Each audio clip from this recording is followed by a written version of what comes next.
Hello, and welcome to Powerful Partnerships. I'm Dr. Jim Goldstein. Today, I'm going to be talking with you about how to restore trust in a relationship once it's been broken. Most people already know this, but trust is essential to a good relationship. Without trust, it's very, very hard to be intimate with a person, to really feel confident and secure in being around them.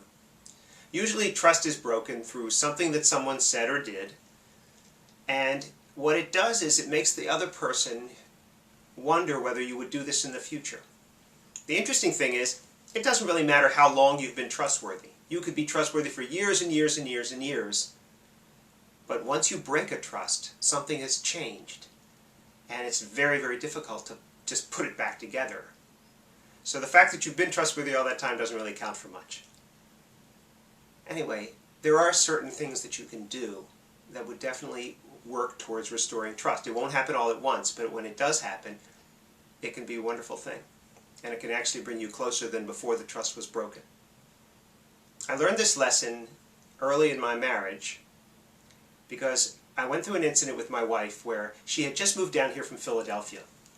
And we went to a party in the area, and she didn't know anyone. So we walked into the party, and I saw all these people that I knew and I hadn't seen in a long time. I was very excited. And the first person we saw was a person who was in our wedding in Philadelphia, who happened to be from Philadelphia, who was visiting. So he and Lauren started talking, and I said, I'm going to get myself something to drink. Do you want anything? No, she said she was fine.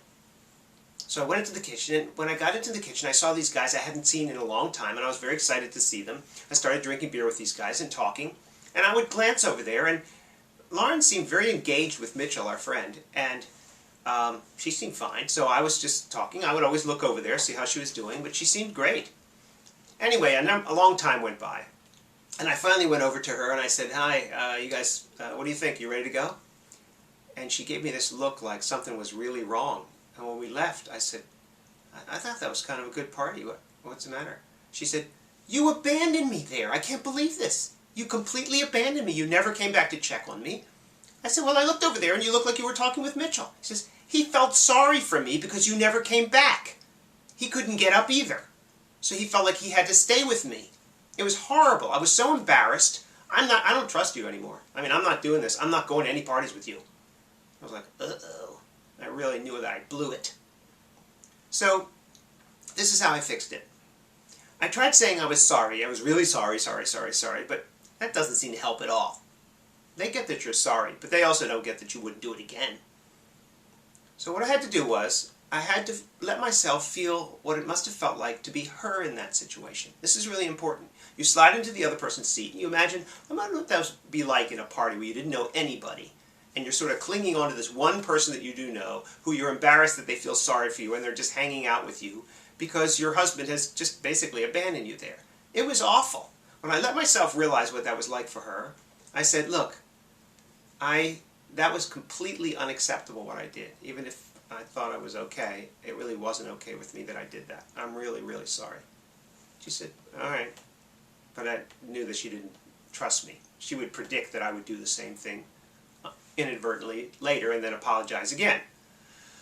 So the next time we had someplace to go together, I said to her ahead of time, before she brought it up, I said, look, the last time we were together, I completely blew it, and I'm not doing that this time. I will be all over you like black on a bowling ball.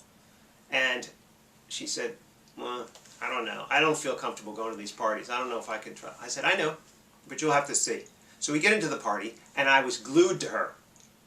She tried to go to the bathroom. I went to the bathroom with her. I stood outside the ladies' room door until she came out. I was arm in arm with her. I made sure that I introduced her to my friends. We had a system ahead of time where if I forgot to introduce her, she sort of squeezed my elbow. And I said, oh, have you met my wife, Lauren? This is Lauren. This is so-and-so. And it worked. Anyway, after the evening was over, we left, and I said, how do you think I did? And she said, that was actually pretty good. You were all over me. It was a little suffocating, but better than being abandoned. I said, good. Because that's how I'm going to be with you. I'm not going to do this again. I mean it. And she said, all right. So the next time we went to a party, I brought it up ahead of time. I said, you know, we're going to a party here, and I'm not going to abandon you. I want you to really... She said, I heard you, I know. So we get there, and I'm very attentive, making sure that she has, something to drink, and I'm dancing with her, and everything's cool. And she said, "Look, you don't have to hang on me. It's okay. You want to go away for a little bit, just come back. Don't leave me for too long." So I went out. I was gone for 5 minutes or so, 10 minutes. I came back. "How you doing?" "Great." I said, "How was that?" She said, "That was good. That was good." So by the third party, she says to me, "Jimmy, you don't have to hang on me. You're hanging on me. We don't have to share the same breath here." So I said, "Oh, that's good." I said, "All right, well, I just wanted to make sure that you didn't feel bad." She said, "That really issue is not around anymore. I've made friends. I know enough people here. You can go have fun. Just don't go for too long. Come back and dance with me, So I did. And each time when we were going back, I would say, "How do you think we did?" This was my little debrief after the party. She said, "It was better. It was better. I'm fine now. Actually, this is good. I actually like a lot of people here now." So that's how it's done.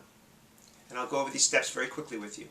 Number one, apologize and really slide into their seat and see what it feels like to be them, and say you're sorry if you're sorry. Number two, you be proactive. Before the next incident comes around where they could have those same feelings again, you bring it up. Don't let them bring it up. You bring it up first to let them know that it's on your consciousness. Number three, get a plan and do what you say you're going to do. If this happens in a situation where the person might be jealous or something like this, just say, "All right, when that happens, I'm going to do this." And then do it and show them that you mean it. And another thing you can do is, it's very important that you get more upset about what they're upset about than they are. I used to say, "I can't believe you had to sit there that whole night and just wonder when I was coming back. That must have been awful." She said, "All right, it wasn't the end of the world. It was, I didn't like it, but it wasn't the end of the..." So that's it. You want to get more upset about what they're upset about than they are. They can't maintain that position anymore. They'll move off of it. And then the last thing you do is, when you leave, you do a debrief. You say, "Well, how do you think we did? How do you think I did? I was trying to be conscious that time. How do you think?" She'll say, "Well, it's pretty good. That second time you were gone a little bit too long. 15 minutes was too long." I said, "Okay, I'll get it better next time." But once they get that you're serious about, and they see that something has changed in you, that's what allows them to actually trust you. Your behavior has changed, but your consciousness has changed too, and the way you speak has changed. This will make a huge difference. Now, I know that there are breaches in trust that are a lot worse than abandoning somebody at a party. They could have to do with money or having an affair or something like this. But the fix is always the same. The person is waiting to see, has something really changed in your behavior and in your consciousness, in your planning? Do you have it on your mind to be different? If they see that, they'll forgive you. And you actually will be closer than before. Anyway, if you want to find out more about how to improve your relationship, how to solve all kinds of issues that couples face, and how to get back to the original feelings that you had when you were first together, I can show you how to do that in something called the Couples Course. Just go to thecouplescourse.com and you'll find out more about it. I hope to see you there sometime. Thanks very much. This is Dr. Jim Goldstein with Powerful Partnerships.